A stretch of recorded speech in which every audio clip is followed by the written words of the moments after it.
que tenemos que saber cuando nosotros hablamos de radiología es justamente eso. Tenemos que tener un orden de lectura donde vamos a considerar aspectos técnicos, global, las estructuras, los pulmones, y después recién entramos a corazón. Por más que la alteración que se dé sea cardíaca, primeramente, y siempre tenemos que basarnos en un orden de lectura de lo que es la radiología, que ustedes ya saben perfectamente. Es de afuera hacia adentro toda la lectura para terminar siempre en el corazón. Lo que vamos a incluir siempre es, bueno,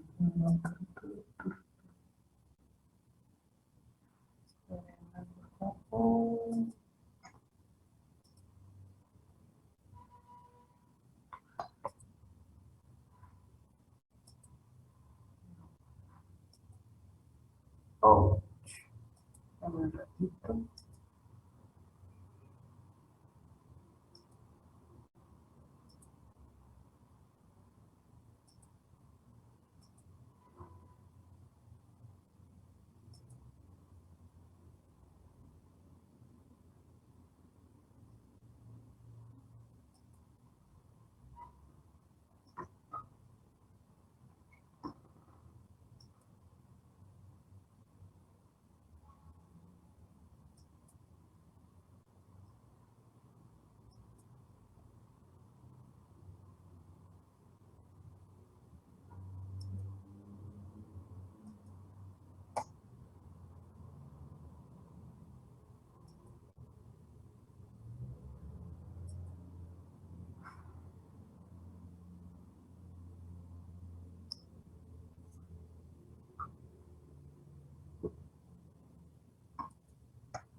Ah, está bien.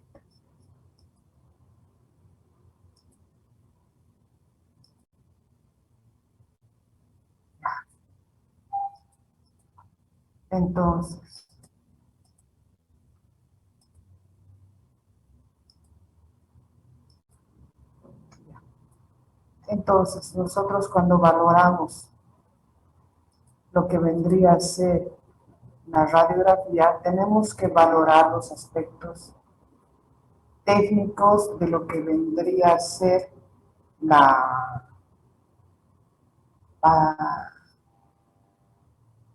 aspectos técnicos de lo que vendría a ser la radiología. Lo primero que tenemos que identificar para saber si nuestra placa va a ser leída o no leída son los aspectos técnicos, la penetración o dureza. Ustedes ya saben cómo se valora eso. Una placa poco penetrada es todo lo contrario a lo que dice. ¿Qué significa? Que pues una poco penetrada es la que mayor cantidad de radiación ha recibido. Al recibir mayor cantidad de radiación, vemos todas las estructuras de una densidad, en este caso vendría a ser líquido o metal, y saliente de blanco.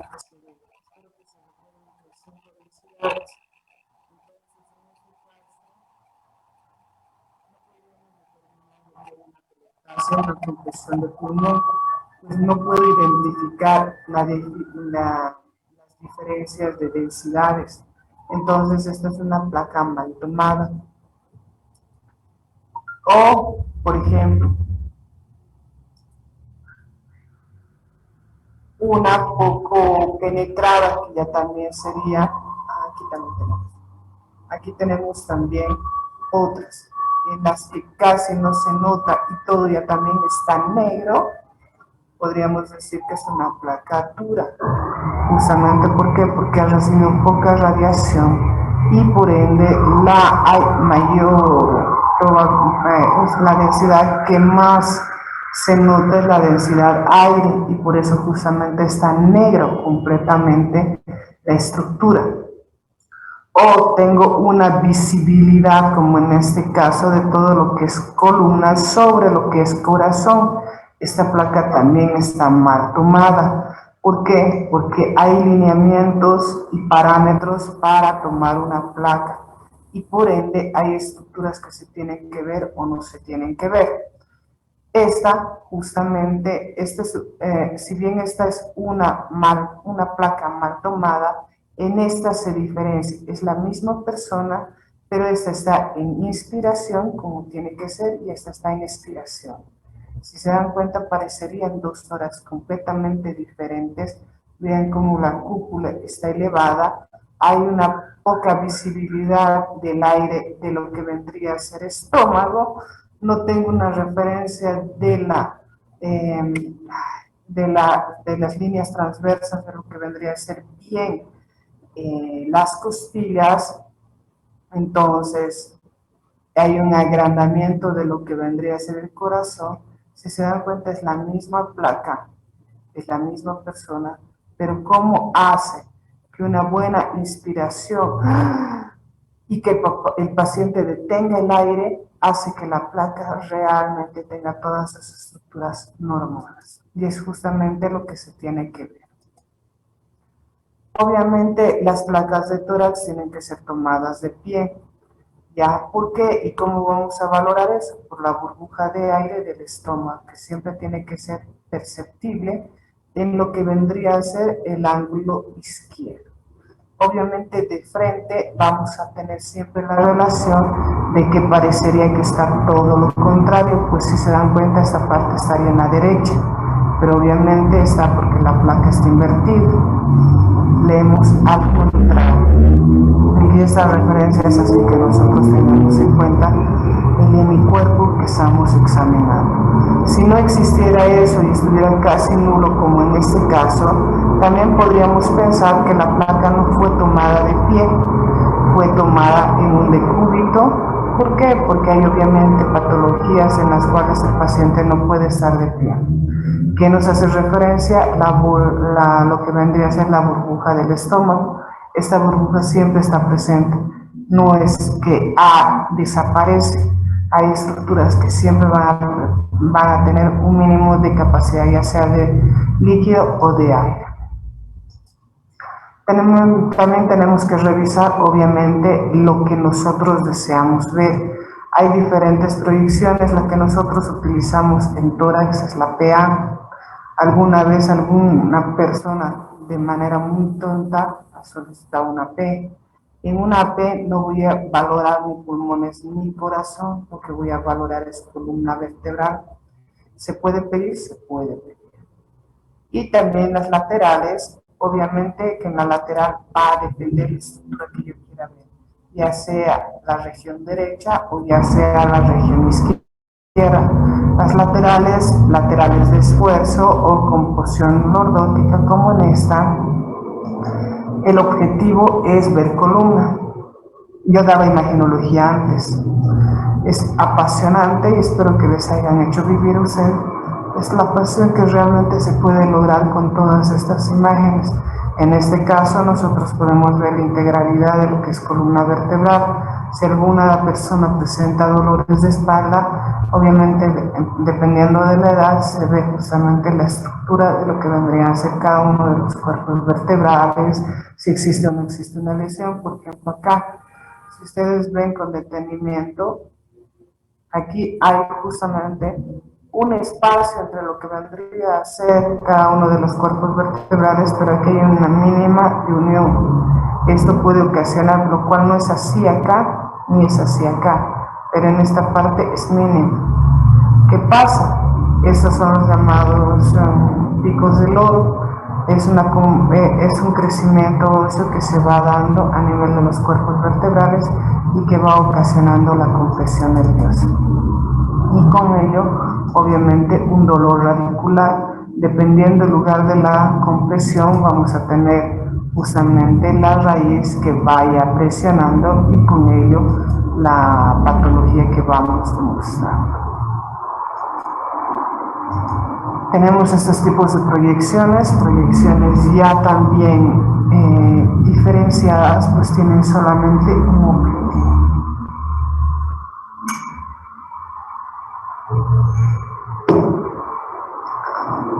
Entonces, tenemos que tener una impresión global de ver la simetría, forma, tamaño, sexo del paciente. No es fácil identificar por una placa el sexo del paciente.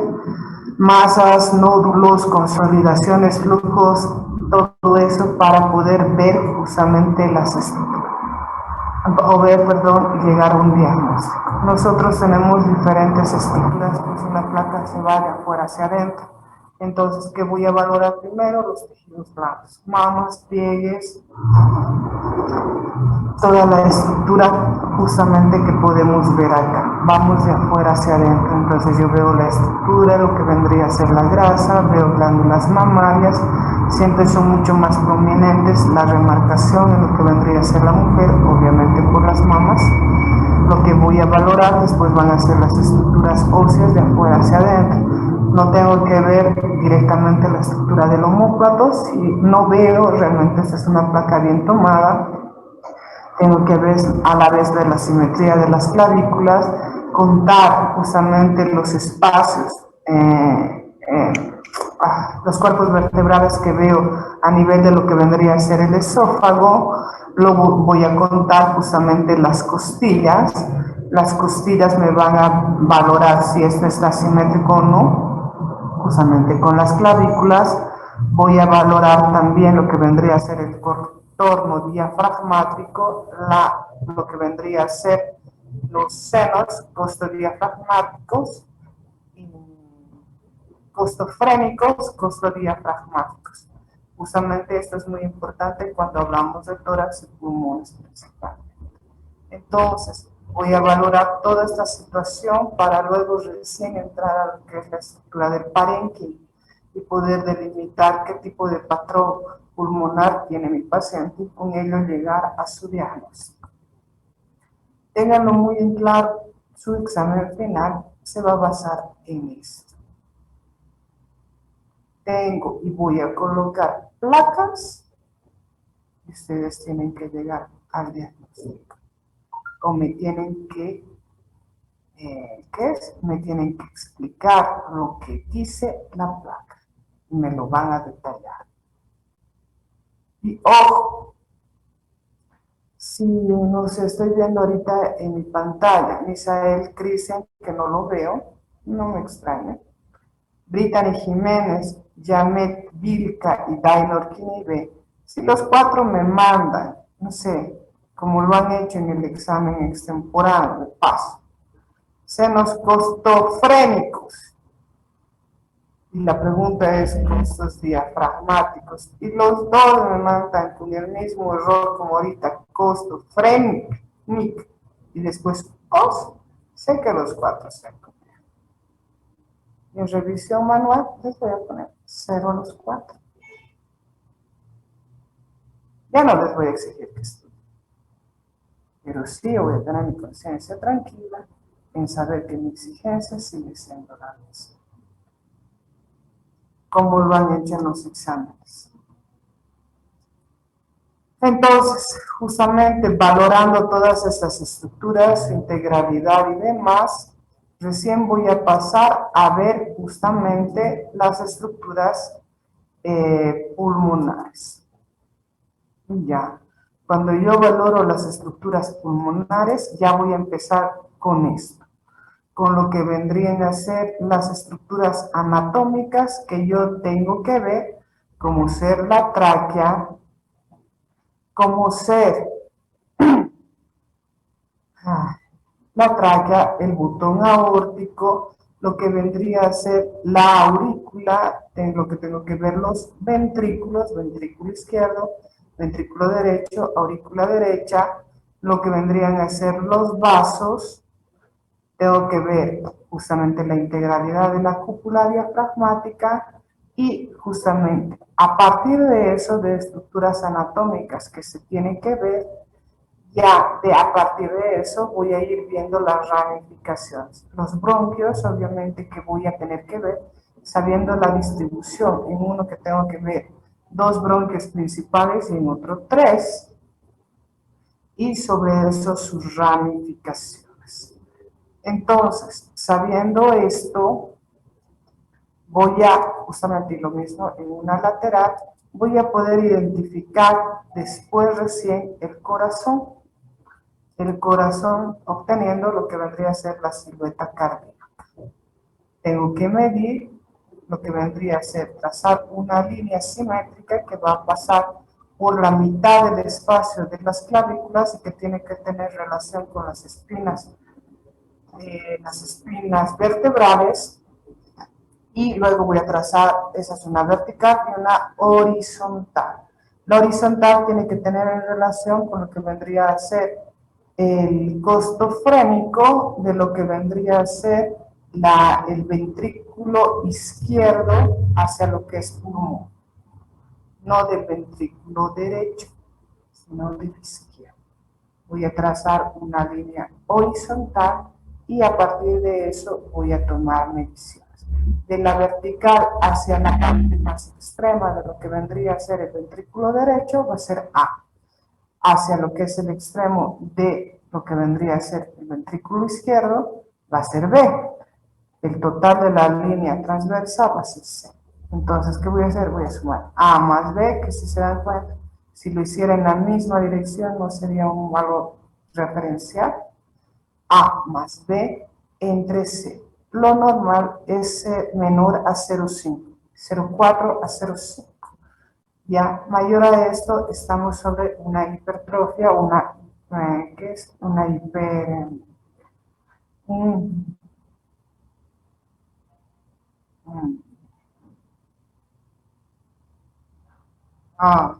se me dio la palabra.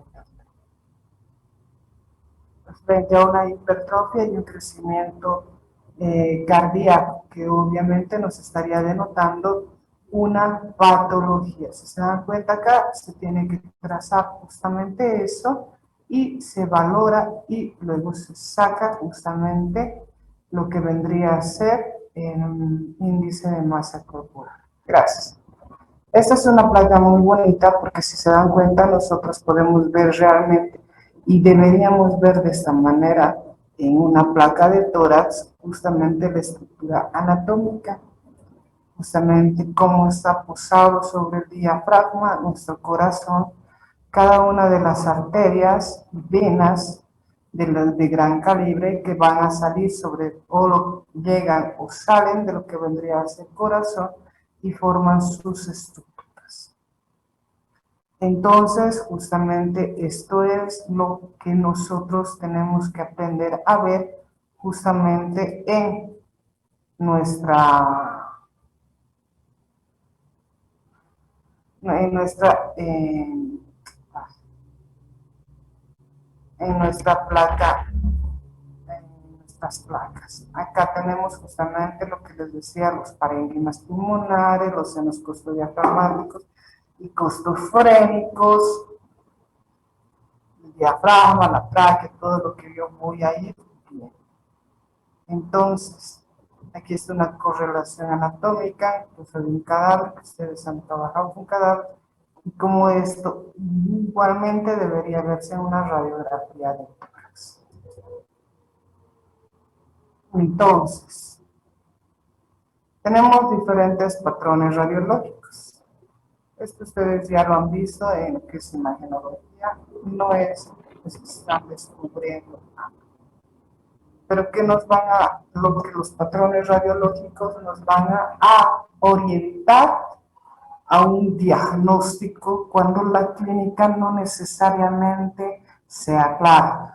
Van a escuchar que todo médico les va a decir que el 70% del diagnóstico es la clínica, pero a veces en diferentes patologías que son silenciosas y demás, el diagnóstico se basa en lo que vendría a ser o corrobora el examen complementario a lo que vendría a ser la clínica. Entonces, nosotros vamos a tener que en la radiología tenemos que aprender a describir todas estas estructuras, tanto sobre el tórax, la obviamente la descripción de los hallazgos anormales, su distribución, ya sea 1, 2, están divididos por segmento, en qué segmento se encuentran, cuál es su composición del hallazgo anormal y el número de esas estructuras anormales que vamos a localizar. Y por ende tenemos que saber número, localización, distribución, tamaño, forma, densidad, contenido y la relación con las otras estructuras de todo lo que vendrían a ser nuestros hallazgos anormales. Sobre eso vamos a tener también que analizar los diferentes signos que tenemos en lo que es la radiología para evitar equivocaciones. ¿Cuáles son las equivocaciones? Pensar de que existe una estructura normal donde no hay. Y por ende tenemos que diferenciar lo que es un signo de la silueta, el signo cérvico-torácico, el tórax abdominal y el signo de lesión. No entro a detalle porque ustedes ya lo han visto y ya saben que es justamente. Además, tenemos que saber qué es un signo de broncograma aéreo, la ocultación iliar y de bronquio área. Son signos que realmente yo tengo que dominar en su concepto. ¿Para qué? Para poder entender lo que vendrían a ser los patrones radiológicos. Pues cada uno de los patrones, en este caso, esta clasificación es la que más me gusta, donde vamos a tener la diferenciación más que todo por la estructura, no tanto por el nombre, sino por la estructura anormal o el hallazgo anormal que se presenta. De acuerdo al hallazgo anormal, es que recién lo vamos a englobar en lo que vendrían a ser el segundo papel, el primer nombre es patrón. Tenemos que saber el nombre para identificar su apellido. Y es que justamente los patrones radiológicos van a diferenciarse si tienen una alteración lineal, una reticular, una nodular o una reticulonodular, que es la unión de la reticular y la nodular.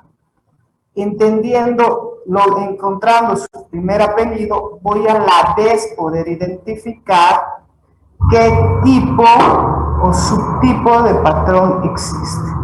Entonces, vámonos a las lineales. Las lineales están en base a las líneas de Kerley, líneas que se van a ir produciendo por ya sea una infiltración o una lesión de lo que vendrían a ser principalmente la pared de la estructura, la cual va a cambiar de consistencia y va a tener otro tipo de densidad.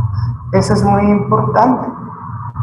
Tenemos las líneas de Kerley A, B, C y D. Normalmente las más visibles, las A y la B, por la proyección que nosotros vamos a suscitar. Pero en la actualidad, cuando tenemos algún tipo de dificultad en nuestro hallazgo, lo que tenemos que hacer es pedir siempre una lateral. Y pidiendo una lateral,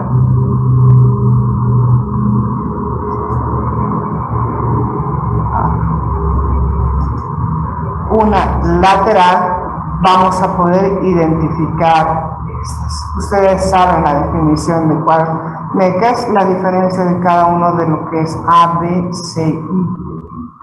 Entonces, acá justamente vamos a identificar las líneas de Kerley. Son líneas que obviamente deben estar en mayor densidad a la normal y que nos demuestren justamente que una línea.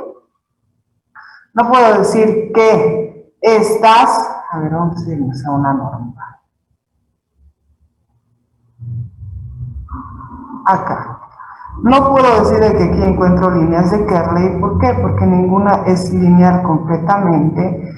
Sí, aquí vamos a tener dos grandes que tienen una mayor densidad, pues son los bronquios, la demarcación de lo que vendría a ser el izquierdo, el derecho, un superior, medio e inferior, como en este caso. Pero si ustedes ven en esta radiografía, existen nuestras líneas de Kerley que están realmente redistribuidas. Acá tenemos una demasiado marcada, acá tenemos otras. En este caso estamos hablando de una línea de Kerley tipo A. Esta también es una línea de Kerley tipo A. Esta vendría a ser un tipo B, un tipo B. Entonces nosotros tenemos que saber primeramente identificar las líneas de Kerley. Luego vamos a identificar lo que vendría a ser en este caso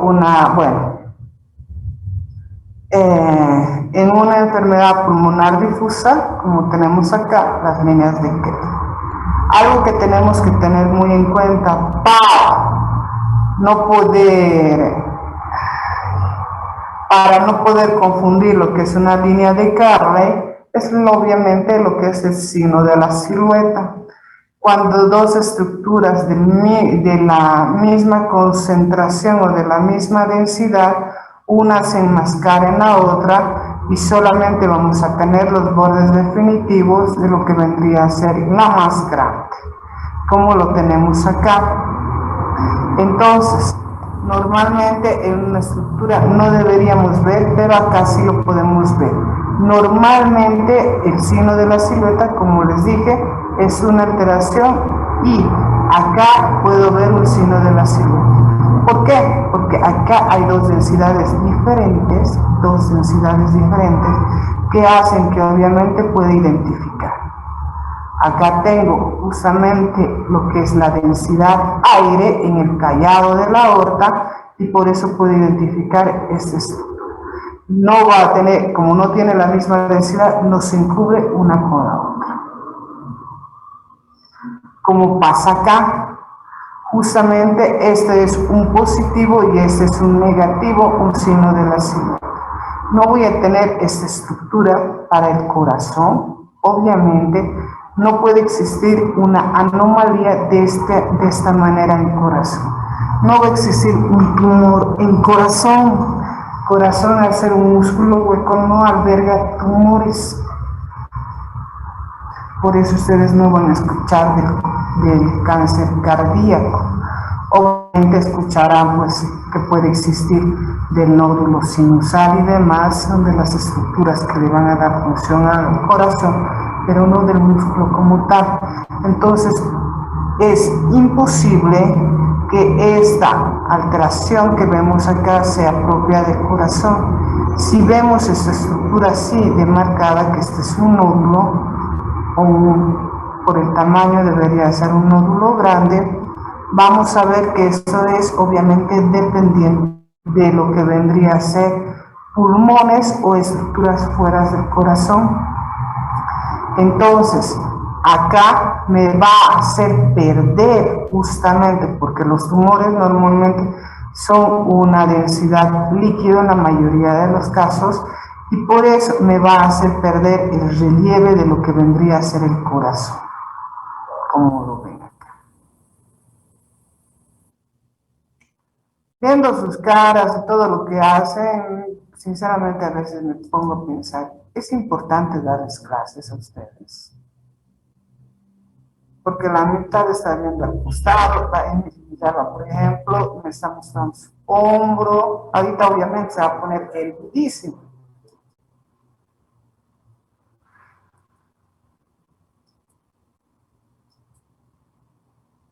La Leslie Cusi estaba mirando al costado, la Tatiana Flores estimo que está con dolor de cabeza, más allá de la cabeza mira al costado y demás. A veces me pregunto si realmente vale la pena darles clases a ustedes. A muchos sí, sé que lo valoran y tratan de aprender un poquitín más de lo que saben. Yo realmente tengo alumnos superdotados. Me alegra eso. Lo triste es saber que no tenemos en nosotros. Ya les he dicho, no es obligatorio que estén. Entonces, justamente por eso podemos tener la pérdida de los contornos y hacer que justamente acá nosotros, si ustedes no tuvieran experiencia, podrían pensar de que es una alteración del corazón. El corazón no crece de una manera desigual o desproporcionada, pero irregular. A eso me voy. Si el corazón crece que puede llegar hasta este borde, siempre lo va a hacer en la misma forma. Es decir, va a bajar y va a subir sin perder la forma del corazón. Como en este caso, que se dan cuenta, la punta estaría normal, lo que vendrían a ser los callados y demás están normales y solamente hay una estructura redonda acá. Entonces, conociendo y sabiendo todo esto, Acá tenemos una carga omega. Sabiendo las líneas de Kerley y demás, ya puedo identificar y comenzar a identificar. Aquí tenemos una cardiomegalia, el tamaño justamente del corazón y con ello de las estructuras. Y poder determinar los tipos de alteraciones que tiene. Espérenme un ratito. Entonces, con las líneas de Kerley yo puedo identificar justamente y sabiendo ya lo que vendría a ser los signos, las diferentes patrones que existen. Entonces, vamos a más bien utilizar este tipo de clasificación por ser visto que es la que más está en los libros. Esta presentación por el café que está en el internet, la pueden bajar realmente. Entonces, los patrones respiratorios los vamos a definir como patrones de aumento de densidad, disminución de densidad y extrapulmonar, en los cuales vamos a incluir otros subpatrones que vendría a ser en aumento de densidad, son los más frecuentes o lógica de virus o bacterias, que vendría a ser el patrón alveolar, el intersticial, las atelectasias, los de disminución, bueno, son en alguna patología que tenemos epidémica estaría como tal vez el más común, pero pues ahora ya han crecido los de aumento de densidad. Tenemos los de densidad, el patrón de hiperclaridad torácica, en las que su mayor representante son las enfisemas, patrón destructivo, las bronquiectasis. Cabe recalcar que la mayoría de estas enfermedades son adquiridas de una manera, ¿cómo podemos decir? Adquiridas. Yo la he adquirido por malos hábitos. Y las de lesión extrapulmonar de pulmón, en las cuales tenemos las más comunes, la de la pleura, extraspleurales y las mediastínicas. Entonces, de acuerdo a eso, podemos identificar y poder hablar justamente de esto. Entonces, el aumento el más común es el patrón alveolar. Entendemos por un patrón alveolar en el cual existe una ocupación pulmonar por otro contenido. Ahí tenemos que especificar, el alveolo no tiene que tener otro contenido que la mucosa, sí. La mucosa va a tener líquido, obviamente, porque es una mucosa que puede recordarse de la mucosa oral, tiene que estar hidratada. La mucosa conjuntival tiene que estar hidratada, por eso pestañear, el ojito no se seque y no nos duela. Fácil, ustedes alguna vez han debido jugar eso, no pestañear. ¿Quién aguanta en no pestañear? ¿Por qué pestañeamos al final? No es porque seamos débiles, es porque nos empieza a arder los ojos y tenemos esa... ¿Por qué? Porque es una mucosa, tiene que estar hidratada. Nuestra nariz tiene mucosa, tiene que estar hidratada. Alguna vez, como la estoy viviendo, bueno, acá en La Paz está haciendo demasiado frío, el ambiente está demasiado seco. ¿Qué pasa? Empieza la mucosa, se pasa, nos empieza a doler, empieza a sangrar y demás. Tomamos agüita tibia y es como si estuviéramos frescos, inmediatamente se empieza a hidratar. La boca, si alguna vez han corrido con la boca abierta y se seca, cuando está con dedo fuerte, empieza a raspar, te duele y empiezas a hablar ronco, no es porque esté inflamado, es porque cada día la mucosa al secarse se lesiona. Entonces, cuando hablamos de un patrón alveolar, estamos hablando que este espacio aéreo limpio y lleno de aire está lleno de otra sustancia. En este contexto estamos hablando de una densidad.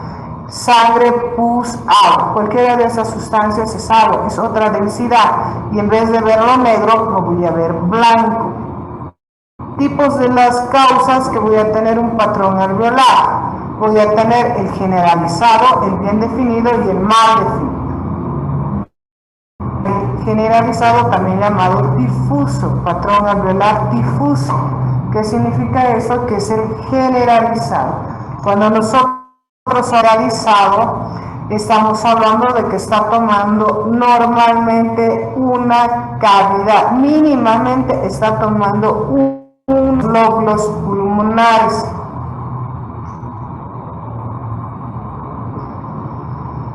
Entonces, donde cuido, ya sea por edema, directamente un lóbulo ha sido comprimido o está lleno de agua, y esto es por origen cardíaco. Está un tumor, es decir, extraorgánica, normalmente son los carcinomas se determina entonces carcinoma. Entonces broncoalveolar está tomando esa estructura, puede ser justamente eso. Un cáncer de los ganglios. En esta región pulmonar tenemos ganglios. Puede ser exudado, una neumonía. Las bacterias han producido pus, ya sea de origen bacteriana, viral o los hongos, o en este caso para la tuberculosis, y este contenido que se llama exudado está tomando lo que vendría a ser ese espacio pulmonar.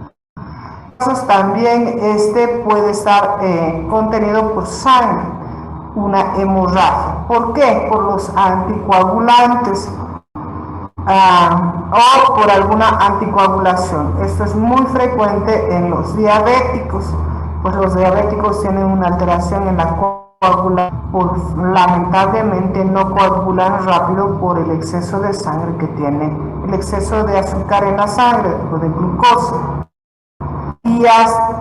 Diátesis hemorrágica, es decir, la lesión de la pared al quebrajarse la pared, como de a hemorragia.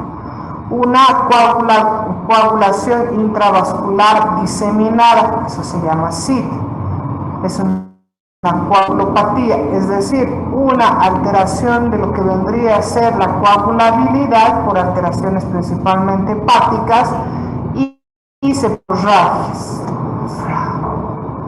Localizado bien definido, es lobular, un segmento nada más o ha sido tomado. Bien definido porque se va a notar esta estructura. ¿Cuáles son? Las neumonías, neumonía bacteriana, parasitaria, micótica, tuberculosis en estadios iniciales. Las embolias pulmonares, esto ahora es justamente por eso del COVID. El COVID produce, se dice que una de las causas es que produce vulnerabilidad, entonces se están produciendo trombos o émbolos, es decir, coágulos, ya sea dentro de una arteria o de una vena. Al desprenderse van a ir, solamente podemos producir embolias en dos estructuras del cuerpo, que son los pulmones y la estructura mínima de los vasos. Entonces este émbolo o coágulos en este caso llega al pulmón y como tapa el pulmón, esta región ya no se nutre y se muere. Y carcinomas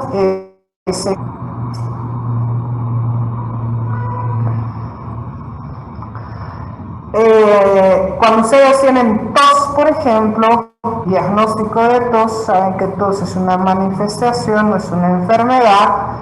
Entonces, normalmente con estas iniciales van las localizadas mal definidas. ¿Por qué? Porque no van a tomar nada más un segmento, además por su consistencia no se las siente en un lobulillo. Entonces tenemos las unilaterales o las unifocal o multifocal. enfocar. Pero ahorita el de globos, no sé si lo han visto con la doctora Chávez, es una de las más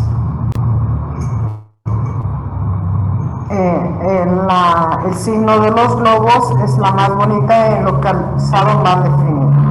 Se lo da por diferentes inflamatorias, principalmente las neumonías, las ambientales, es decir, cuando una persona tiene una acción alérgica, las áreas cuando han sido muchos los émbolos y han empezado a lesionar, bueno, los cánceres, las neoplasias y las neumonitis por radiación. Entonces, en esta clasificación de difusa, la localizada bien definida o mal definida, vamos a tener que encontrar estos hallazgos radiológicos. Pues aquí lo vamos a identificar. ¿Qué vamos a encontrar? Aumento de la atenuación pulmonar,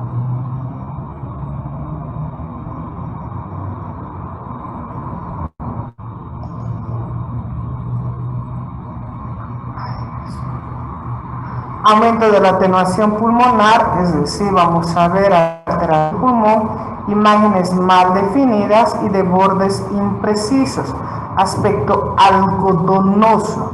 Por eso estamos hablando de van a presentar broncograma aéreo, pueden presentar el signo de la silueta o de la cisura abultada, principalmente en la Klebsiella. Ya, la Klebsiella, ustedes saben, si recuerdan microbiología, es una enfermedad intrahospitalaria, difícil de encontrar en personas que están caminando por la calle. No suele permitir la visualización de las estructuras intersticiales. Entonces, justamente acá, si ustedes se dan cuenta en ese aumento de la densidad, aquí estamos frente a una neumonía y justamente la estructura bien definida del hueso. Entonces, por eso hay un signo de la silueta. ¿Por qué? Porque el agua puede identificarse incluso con la densidad de calcio, está mucho más fuerte que la densidad de calcio. Bueno, esta podría como una bien definida, solamente es esta estructura. Pero lamentablemente, si se dan cuenta, los bordes en algunas partículas, pero esta es una aumentada de densidad redonda de bordes mal delimitados, porque no es un círculo, donde en algunos casos sí se da. ¿Dónde se ubica? A nivel de la cisura menor en relación a lo que es el pulmón derecho. ¿Ya? Entonces, ¿a qué refiere? A una condensación. ¿Por qué puedo ver? Por el broncograma. Estas líneas bien demarcadas que no deberían verse. Esta parte del pulmón que no está infectado no tiene broncograma aéreo. Este es un mal definido. Directamente, ¿por qué? Porque no saben hasta qué parte realmente de la pleura abarca todo. ¿Se dan cuenta? Todo está. Y como esta parte, siempre tienen que tener en cuenta el tercer distal, nunca vamos a ver bronquios, no ver en una imagen normal. Pero acá tenemos broncogramas aéreos. Mírense todo esto. Entonces, esto es completamente definido. Luego tenemos los patrones intersticiales.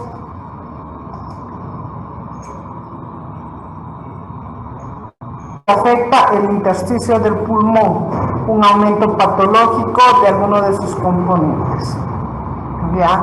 Ese es el que les estaba exactamente de lo que vendrían a ser las líneas, y es por eso que este patrón intersticial se divide en retículo nodular, nodular fino o difuso, reticular fino, nodular fino, reticular fino, granular y granular grueso. Los granulares principalmente tienen otro nombre que se llama, por ejemplo, la radiografía en panal de abeja, vidrio desluzado. ¿Qué significa? Es como si ustedes en el panal de abeja verían esos octavos, justamente una abejita en sus panales, se ven los octavos. El vidrio desluzado es cuando ustedes tratan de ver sobre Eso es. Y que obviamente si yo trato de ver, ahorita me he cambiado de oficina, saben que tengo un ventanal inmenso.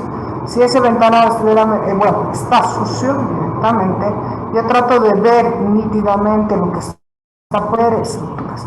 Y justamente les voy a mostrar después estas imágenes. Aquí está. Entonces, todos tienen que aprenderse y obviamente espero que hagan su resumen de ellos. Entonces, ahora es que justamente que es el intersticial, que se subclasifiquen muchas más cosas, que lo vayan a leer. El siguiente miércoles vamos a terminar con el patrón intersticial, el nodular, que es súper fácil, obviamente que vamos a ver. Aquí bastante bien estructurados, que son principalmente a causa de tumores. Aquí, como les decía, este es el pulmonares, que este es el de la silueta de globos. Como ven aquí, parecerían varios globos. Entonces vamos a ver disminución de intensidad, que es mucho más fácil.